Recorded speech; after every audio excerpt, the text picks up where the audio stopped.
jabatan Mufti Wilayah Persekutuan yang memberi hukum Quran Braille sebagai Quran, maknanya mushaf. Kalau dalam bahasa Arab dipanggil masahif makfufin. Makfuf. Dia tak pakai a'ma, makfuf. Orang yang tak boleh melihat. Masahif makfufin. Arab guna perkataan macam tu. Kalau fatwa yang saya tengok, tapi fatwa tu dikeluarkan oleh Saudi lah, maka masahif makfufin ini tidak diberi hukum seperti mana hukum masahif yang biasa.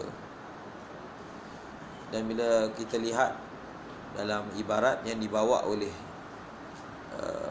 Jabatan Fatwa Wilayah Persekutuan, jadi dia telah rujuk pada ibarat yang ada dalam kitab Hasyiah Al-Jamal atas syarah Manhaj Fathul Wahhab.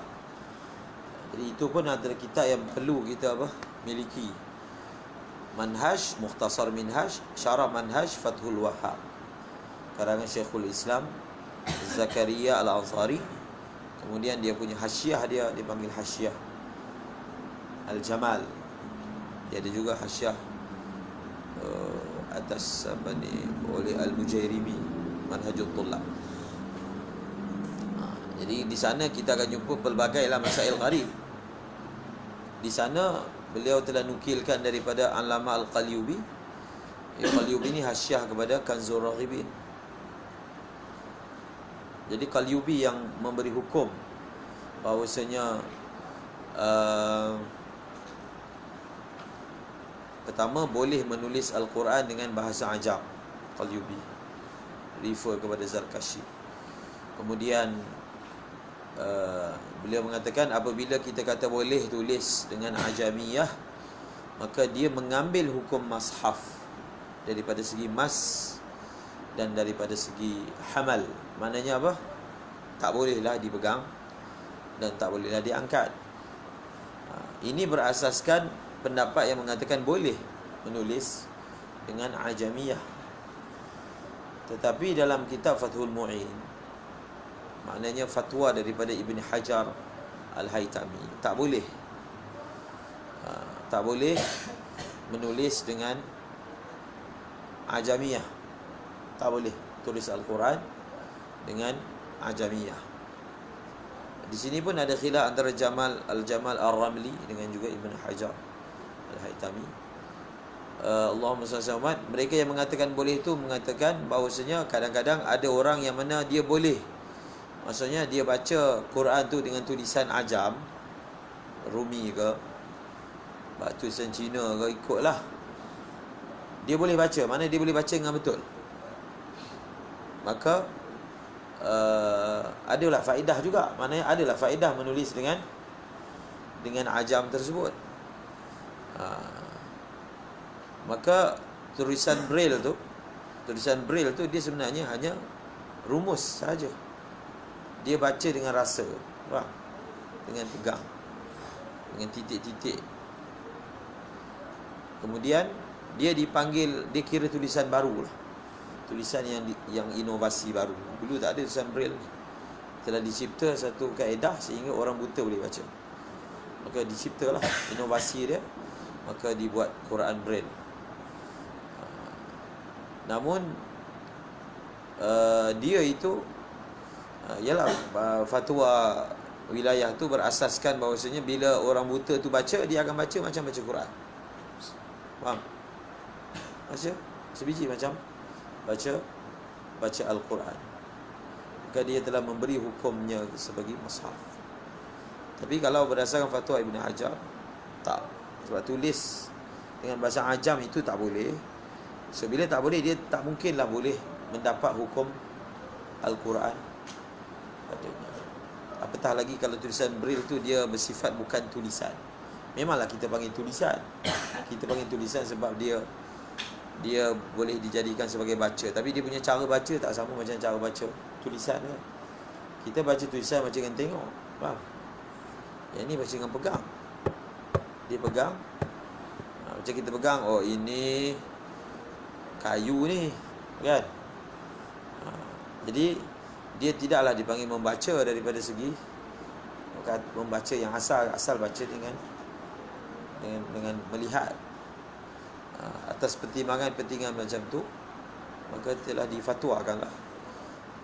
Saya tanya Syekh Toha Al-Hamadi, beliau pun jawab, Quran Braille tu tidak diberi hukum seperti Quran. Maknanya boleh memegang tanpa wuduk dan boleh mengangkat. Baca. Bismillahirrahmanirrahim. Babu masih khufin. Ba'nya khuf. Yajuzu fi wudu'i lil muqimi. Ya, hari ini kita masuk pada perbincangan sapuan alal khuf. Sapuan alal khuf. Allahumma salli ala Sayyidina Muhammad. Baca. Duduk. Jadi sapuan alal khuf ini, dia termasuk dalam bab apa? Rukhsah. Dalam jam-jam kamu belajar ada istilah azimah, ada istilah rukhsah. Rukhsah ni bila sebut je rukhsah, maknanya ada pilihan. Ada pilihan. Apa maksud ada pilihan? Kalau dia buat yang sebaliknya pun sah. Maksudnya kalau dia buat sebaliknya, iaitu ambil wudu dengan basuh kaki, pun sah. Kalau sembahyang qasar tu rukhsah. Kalau dia buat sebaliknya, dia sembahyang 4 sah. Dalam mazhab Hanafi, sembahyang qasar bukan rukhsah, azimah. Faham? Mazhab Hanafi, sembahyang qasar tu adalah azimah. Apa maksud azimah? Kalau tak sembahyang qasar, tak sah. Faham? Tak ada pilihan. Bila sebut je rukhsah, maknanya ada pilihan. Nak buat, nak memilih longgar pun boleh, nak memilih yang asal pun boleh. Maka menyapu di atas khuf ini adalah salah satu rukhsah yang syarak bagi. Rukhsah dia segi apa? Tak wajib basuh kaki. Ayat Al-Quran, faghsilu wujuhakum wa aydiyakum ilal marafiqi wamsahu birusikum wa arjulakum. Jadi wa arjula ni dia atah pada yaghsilu wujuhakum wa aydiyakum wa arjulakum. Maksudnya apa? Maksudnya kaki itu kena apa? Kena basuh. Itu asal. Adakah ada dalam Al-Quran hukum menyapu atas khuf? Tak ada. Hukum menyapu atas khuf ini disabitkan daripada hadis. Maknanya hadis ini dia telah memberi takhsis, ataupun telah memberi taqyid kepada ayat Quran. Kalau berpadukan Al-Quran ni, tak boleh kita apa? Tak boleh kita tak basuh kaki, kita ambil wuduk. Betul tak? Maka ada hadis. Hadis sapu atas khuf ni, dia telah sampai ke tahap mutawatir. Faham? Hadis apa? Mutawatir. Sebab kita nak kata sesuatu yang beza dengan Quran, kena perlu ada dalil yang jelas. Quran kata basuh. Sekarang ni kita nak kata tak wajib basuh. Ada surah yang boleh tak basuh. Maka tak boleh dalil biasa-biasa. Faham? Tak boleh guna dalil biasa-biasa untuk mentakhsiskan keadaan yang ada pada ayat Al-Quran. Syiah, di sisi Syiah tak boleh sapu atas khuf. Tak sah. Tetapi dalam mazhab Syiah, ketika kita ambil wudu, kita boleh sapu kaki. Sapu. Ambil air sapu, tak basuh. Tapi sapu atas khuf tak boleh. Mana pakai stokin, khuf, kita sapu. Itu tak boleh. Tapi kaki tak basuh, sapu je boleh. Berdasarkan satu lagi qiraat, wamsahu birusikum warjulakum wa arjulikum. Ada satu qiraat baca apa? Wamsahu birusikum wa arjuli. Baca dengan majrur. Jadi bila baca dengan majrur, seolah-olahnya zahirnya dia sepadanlah dengan wamsahu. Maknanya wamsahu birusikum, wamsahu biarjulikum. Wamsahu apa? bi arjulikum. Mereka telah berdalilkan dengan qiraat ni bahawasanya kaki itu boleh boleh sapu. Sama ada kita jawab dengan jawapan bahawasanya maksud sapu di atas kaki itu sapu atas khuf lah, bukan sapu kosong tanpa ada khuf. Itu jawapan kita. Ataupun kita kata maksud sapu walaupun baca wa arjulikum, nampak zahirnya dia ni macam ataf kepada apa? Macam ataf kepada kepala, tapi sebenarnya dia bukan ataf kepada kepala. Zahirnya dia nampak macam dia ataf kepada rus, tapi sebenarnya dia ataf kepada wujuhakum. Kok mana? Kalau ataf kepada wujuhakum, maka dia apa? Dia kena dibaca wa arjulakum. Ataf kepada mansub. Maka apa jawapan dia segi nahwu? Jawapan dia segi nahwu, jar yang ada pada wa arjulikum ini, dia jar bukan sebab ataf. Faham? Jar dia bukan sebab ataf, tapi jar dia dengan sebab mujawarah dia panggil. Juhru dab, dia ada dalam nahwu ni, dia majrur min ajlil mujawarah. Apa maksud mujawarah? Oleh kerana wa arjulakum, dia berada sebelah kalimah yang majrur, itu dipanggil mujawarah. Dia berada sebelah kalimah mujawarah, kalimah yang jar, maka dia pun baca jar. Tapi dia tu bukanlah diataf ke kalimah tu, dia jadi majrur min ala hukmil mujawarah. Sebenarnya dia tetap ataf pada apa? Dia tetap ataf pada wujuhakum. Jadi dia punya cara i'rab dia ini mansub, tetap kita i'rab mansub. Faham? Sebagai maf'ul bihi, sebagai ataf kepada mansub. Dan wa alamatu nasbihi fathatun muqaddaratun. Faham? Dia punya alamat nasab dia adalah fathah yang ditakdirkan di hujung kalimah. Mana'a min zuhuriha istighalul mahal biharakatil mujawarah. Itu cara i'rab dia. Yang menghalang daripada zahirnya harakat itu adalah sibuknya tempat. Maksudnya la wa arjulikum tu kan, lam itu sibuk dengan harakat apa? Harakat mujawarah. Maka ketiga itu i'rab dia kita pakai i'rab taqdiri. Itu saja jawapan. Dan sapu atas khuf ini dia termasuk dalam perkara i'tiqad ahli sunnah wal jamaah. Dia dah jadi satu simbol ataupun ciri-ciri khas ahli sunnah wal jamaah. Apa maksud dia? Ahli sunnah wal jamaah beriktikad bahawasanya boleh menyapu di atas khuf.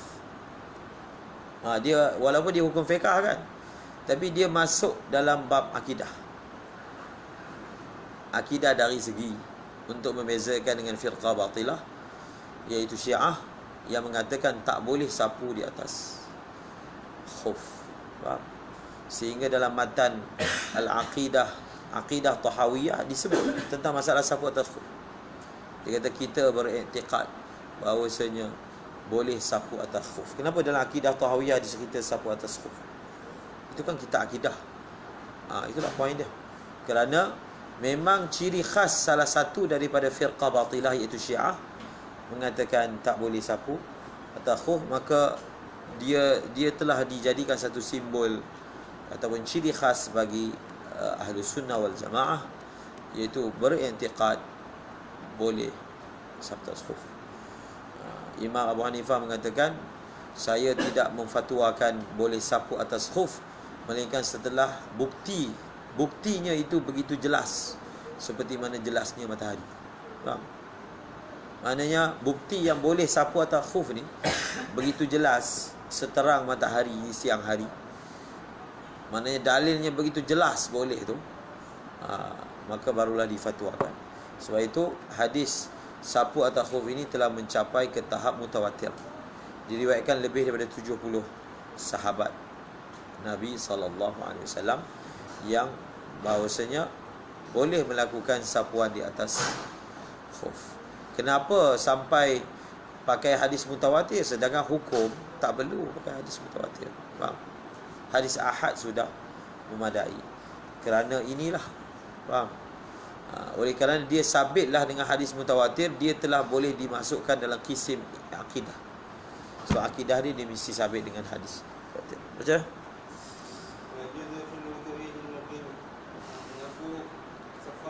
Tak faham tanya Kalau tak tanya kira faham.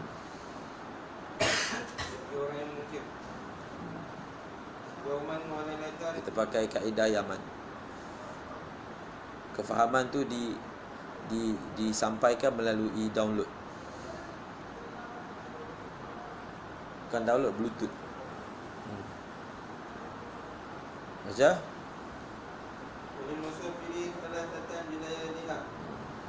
Dan bagi orang musafir itu 3 hari bersama malam-malam.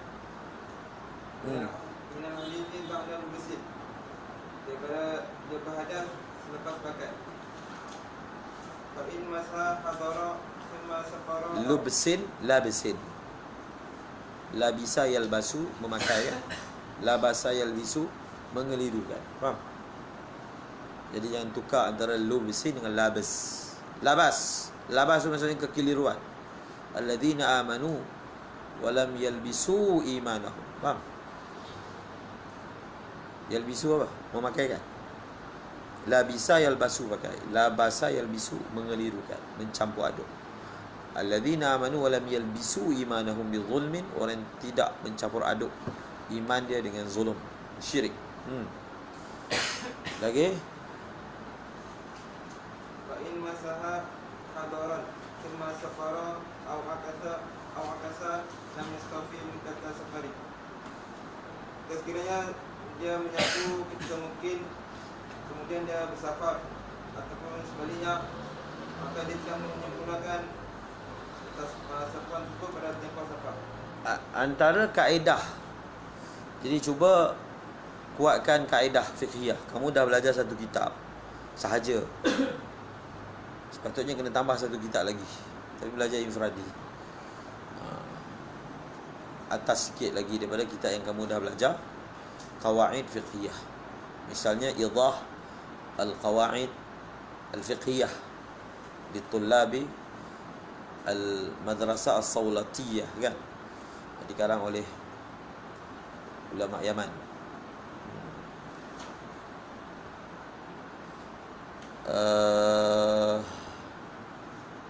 Di kitab itu ada dibuat ringkasan oleh Syekh Nuruddin Syekh Nuruddin Marbu al-Banjari.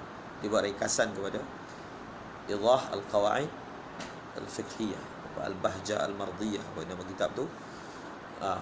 Itu ringkasan.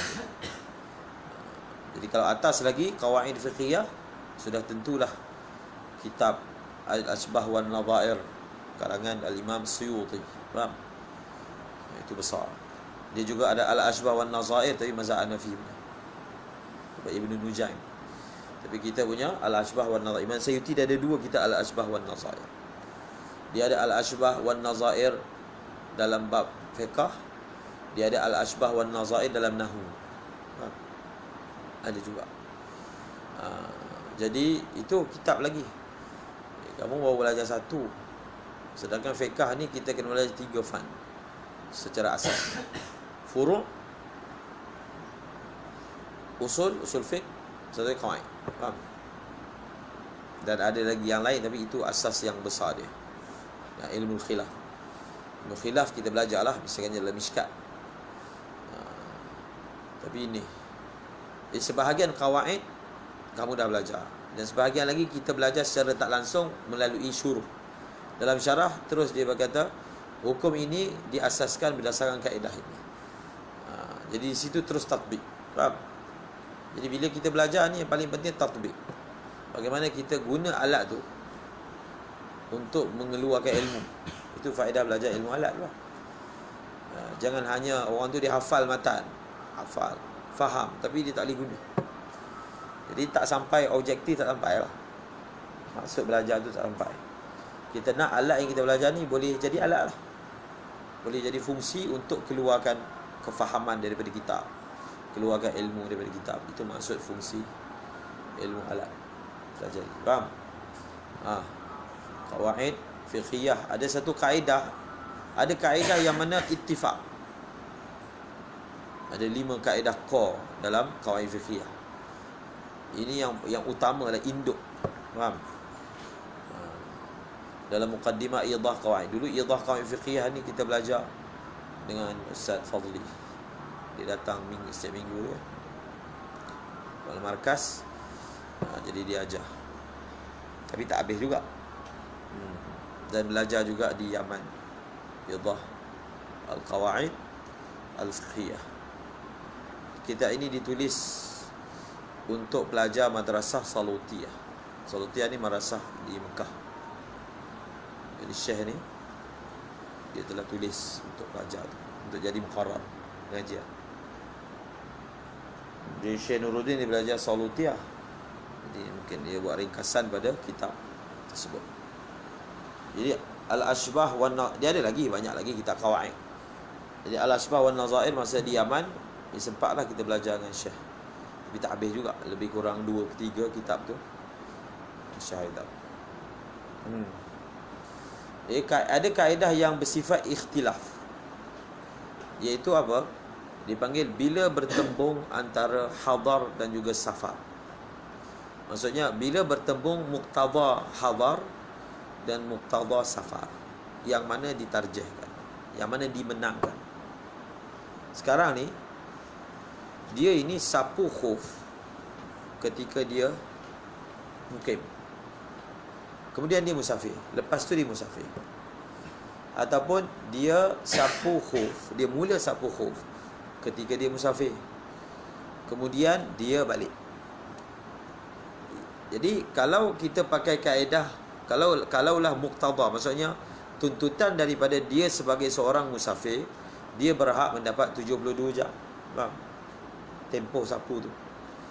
Kalau kita ikut muqtada dia sebagai orang yang mukim, 24 jam dia.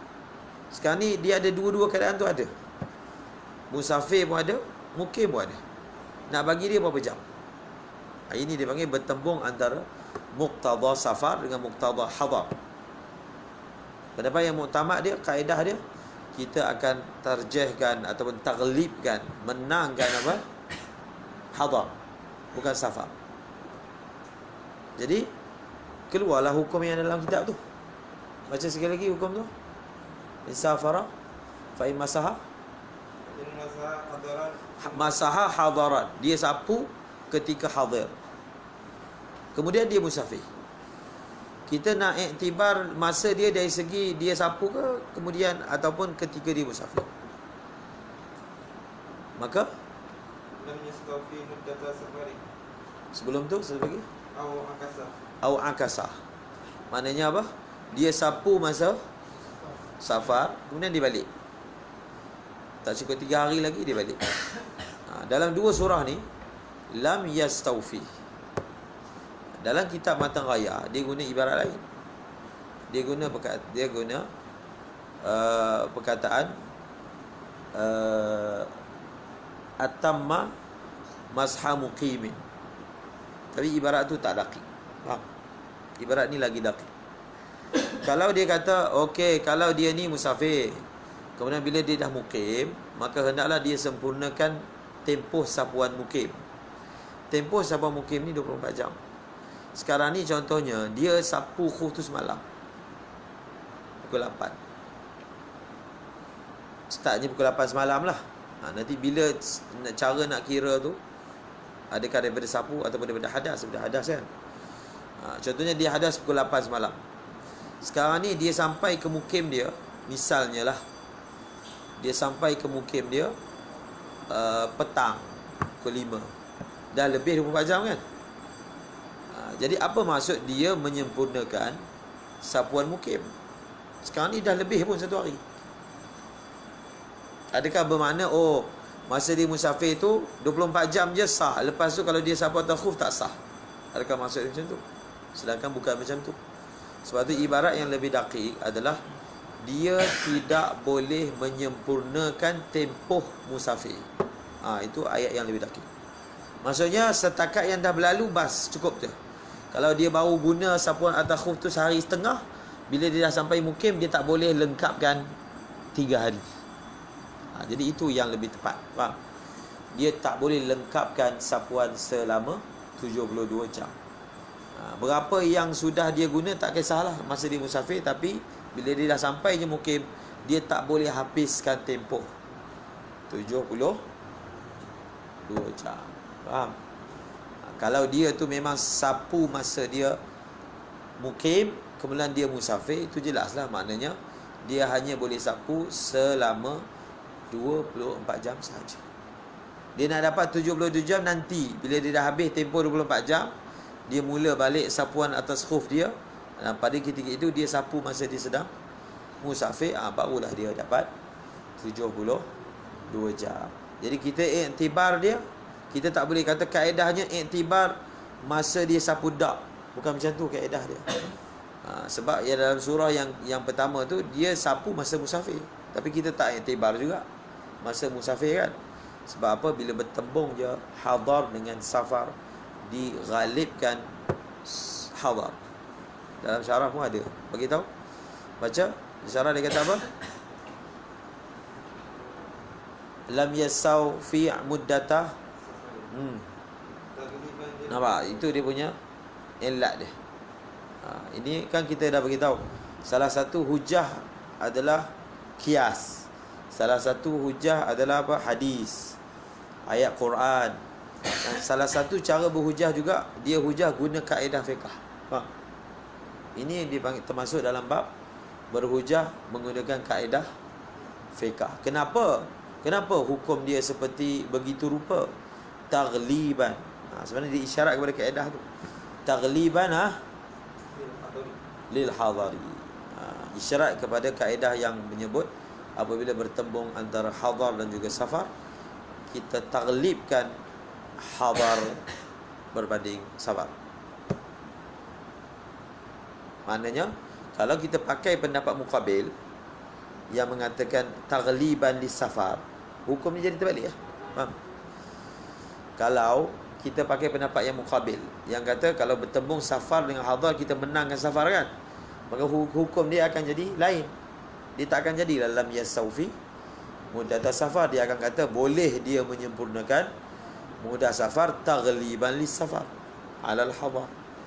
Tapi itu dhaif. Muktamad dia taghliban lil hadar. Pendapat lam yasaufi muddat safar ada khilaf tak? Alal apa? Tak ada. Dia tak sebut khilaf dalam matan. Jadi bila kita dah tahu kaedah, apa faedah dia? Kita punya hukum tu kita tak terhad pada contoh yang dia bagi. Faham? Kalau kita tak tahu kaedah, kita kena hafal masalah aja jawapan dia. Betul, masalah yang kena hafal lagi masalah tu.